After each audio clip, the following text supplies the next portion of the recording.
Hello welcome to learn with experiment. मैं उस आज के इस सेक्शन में देखेंगे कि कैसे समुद्री पानी को हम पीने वाला बना सकते हैं।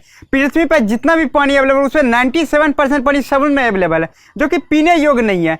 मात्र 3% पानी है जो हम लोगों का पीने योग्य है। तो आज हम जानेंगे कि कैसे समुद्र के पानी को हम प्यूरिफाई कर सकते हैं। तो यही देखने के लिए हमारे साथ वीडियो के आखिरी तक बने रहिएगा।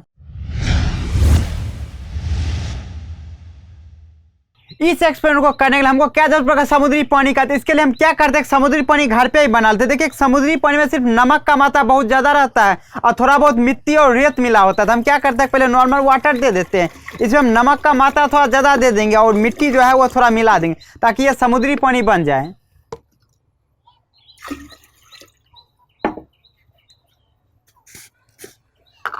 इसमें अब हम क्या करते हैं, नमक मिला देते हैं। इतना पानी में लगभग इतना सा ही नमक इसमें रहता है घुला हुआ, जिसके वजह से यहाँ पानी पी नहीं सकते, इतना ज़्यादा ये नमकीन होता है कि अब इसमें थोड़ा हम मिट्टी मिला देते हैं, जो कि जहाँ से भी समुद्री पानी लेंगे वो साफ तो रहेगा, उसमें रेत रहेगा, धुलकन रहेगा, मिट्टी रहेगा, तो थोड़ा मिट्टी भी मिला के प्योर बना देते हैं समुद्री पानी। समुद्र में बहुत ज़्यादा पानी की मात्रा रहता है जिस वजह से वो ब्लू देखने लगता है। अगर हम थोड़ा सा पानी बोतल में निकालेंगे तो वो ब्लू हमको नहीं दिखेगा। तो इस टाइप से जो हमारा पानी तैयार हो चुका है, जो कि काफ़ी ज़्यादा नमकीन हो चुका और गंदा हो चुका, जो कि समुद्री पानी के बराबर बन चुका है। अब हमको जरूरत पड़ेगा वो वेपर चैम्बर का, जिसमें क्या करेंगे, इसको हम वेपर में कन्वर्ट करेंगे, उसके बाद इसको वाटर में करेंगे। तो वेपर चैम्बर बनाने के लिए हम क्या करेंगे, एक प्रेशर कुकर ले लें। इसमें हम क्या करेंगे, इसका सीटी हटा देते हैं। यहाँ पे क्या करेंगे, एक हम पाइप कनेक्ट करेंगे जहाँ से इसका हम जो वेपर निकाल सके, इसका जो वाष्प बनेगा। अब वाष्प को हम फिर से ठंडा कर लेंगे, जो कि वाटर में बदल जाएगा। तो जितना भी कचरा रहेगा वो इसी में रह जाएगा। तो यहाँ देखिए अभी पूरा ये खाली है। अब इसमें क्या करते हैं, ये जो पानी है मेरा, इसको अब इसमें भर लेते हैं।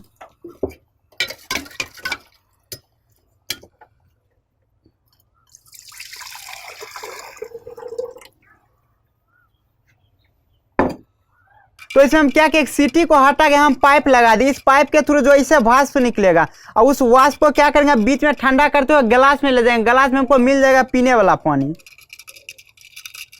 तो इस टाइप से इसको हम लगा लिए हैं।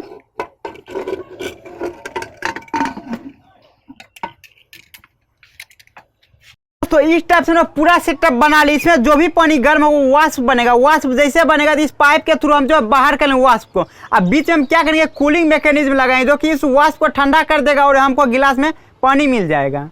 तो अब हम क्या करते हैं, इसको पूरा सेटअप कर लेते हैं अच्छे तरह से। यहाँ देखिए कि इतना ज़्यादा गर्म होगा, यहाँ तो नहीं है गलेगा, लेकिन इसमें अगर टच रहेगा तो गल जाएगी। इसके हम क्या करते हैं, पहले से इसको ऊपर कर लेते थोड़ा सा। इसका कुछ पोर्शन हम इस बोतल में देते ताकि इसमें वाष्प ठंडा होगी, इस गिलास में हमको मिल जाएगा पानी।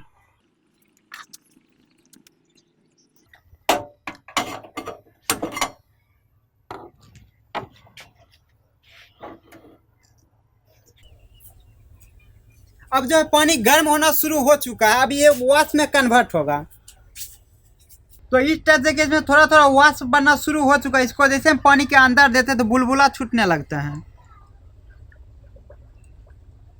तो दोस्तों इस टाइप से देखिए वेपर बन के पानी बनने लगा। तब इसको क्या करते हैं, थोड़ा ठंडा करते हैं ताकि ज़्यादा मात्रा में हमको पानी मिल सके।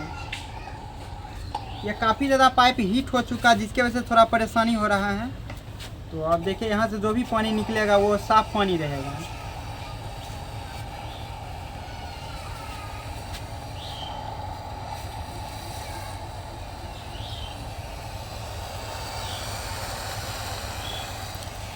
तो इस टाइप देखिए कैसे यहाँ से वाष्प निकल के इस पाइप के थ्रू जा रहा है। यहाँ देखिए जैसे ये ठंडा हो जा रहा है, उसके बाद देखिए यहाँ जो निकला प्रेशर, यहाँ देखिए पानी में डायरेक्ट बदल जा रहा है और यहाँ जो हमको पानी मिलेगा काफ़ी शुद्ध मिलेगा। तो हम आपको दिखाएंगे कितना शुद्ध है जब ये गिलास भर जाएगा।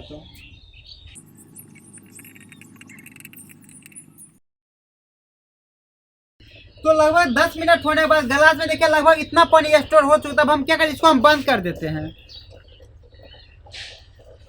तो इस टाइप से देखिए लगभग इतना पानी स्टोर हो चुका। अब जो ये पानी है पूरा साफ पानी है, ये इतना ज़्यादा साफ है इसे इलेक्ट्रिसिटी भी कंडक्ट नहीं कर सकता। इसका पीएच मान 7 हो चुका है।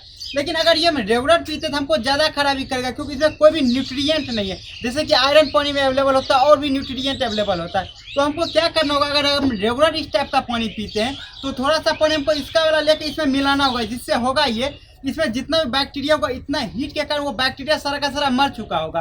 तो थोड़ा सा न्यूट्रिएंट के लिए हमको इसका थोड़ा सा ही पानी इसमें मिलाना होगा, जिससे क्या होगा कि हल्का सा पानी नमकीन हो जाएगा लेकिन पीने योग्य रहेगा। तो इतना सब होने के बाद भी इस पानी को हम रेगुलर नहीं पी सकते, क्योंकि इसमें जितना ज़्यादा न्यूट्रिएंट कम हो जाता है उसको फिल करने के लिए हमको बड़ा सा फैक्ट्री बैठाना पड़ेगा, जिसमें अलग इसमें न्यूट्रिएंट डालना होगा जो भी पानी में अवेलेबल रहता है हमारे फायदे के लिए। तो इसको हम पी के देखते हैं किस तरह इसका स्वाद आता है।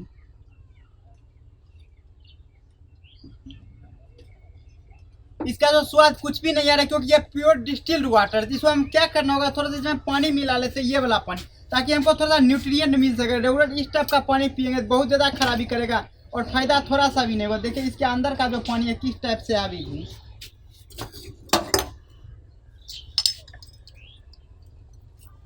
तो इससे हम क्या करेंगे, थोड़ा सा इसी से हम पानी ले लेंगे। इसमें क्या होगा, जो भी न्यूट्रिएंट है वो हमको मिल जाएगा। और ये इतना ज़्यादा हीट हो चुका है, इसमें कोई भी बैक्टीरिया नहीं रह गया। और थोड़ा देर हम रुक जाएंगे, जिसमें जो भी भारी पार्टिकल है वो नीचे में बच जाएगा और ऊपर जो भी पानी होगा हमको साफ पानी लगभग में मिल जाएगा। थोड़ा सा इसमें हम ये पानी मिला लेते हैं। अब देखते हैं ये पी के कैसा लगता है। पानी जो थोड़ा थोड़ा नमकीन लगने लगा, तो इसका कारण यह है कि इसमें बहुत ज़्यादा नमक मिला हुआ था। लेकिन इस टाइप से हम पानी करके पी सकते हैं, जो कि हमको खराबी नहीं करेगा। और हम डायरेक्ट ओशियन वाटर पीते हैं तो क्या होगा, जितना ज़्यादा पानी पियेंगे उससे ज़्यादा पानी शरीर से बाहर आने लगा, जिसकी वजह से डिहाइड्रेशन हो जाएगा और हमारी जान चली जाएगी। तो दोस्तों जैसा कि आप देख लिए किस टाइप से हम पानी प्यूरीफाई कर लिए, ये एक डेमो प्रोसेस था। लेकिन रेगुलर बेसिस पे इस टाइप का पानी हम नहीं पी सकते। रेगुलर बेसिस पे पीने के लिए हमको फैक्ट्री लगाना होगा प्रॉपर मैनर में, जिस फैक्ट्री में क्या होगा कि जो भी न्यूट्रिएंट इसमें कमी हो गया था, जो हम वाश बनाए थे तो कम हो गया था, उसको वापस इसमें हमको डालना होगा, तब जाकर रेगुलर बेसिस इसको हम पी सकते हैं। तो दोस्तों फिलहाल आज के इस एक्सपीरियंस इतना, इसी टाइप का एक्साइटिंग एक्सपीरियंस देखने हमारे चैनल पर बने रहिए। हम इसी टाइप का वीडियो लाते रहते हैं। और आपको ये वीडियो अच्छा लगे तो लाइक कीजिए और साथ ही साथ हमारे चैनल को सब्सक्राइब कीजिए। Thank you for watching my video.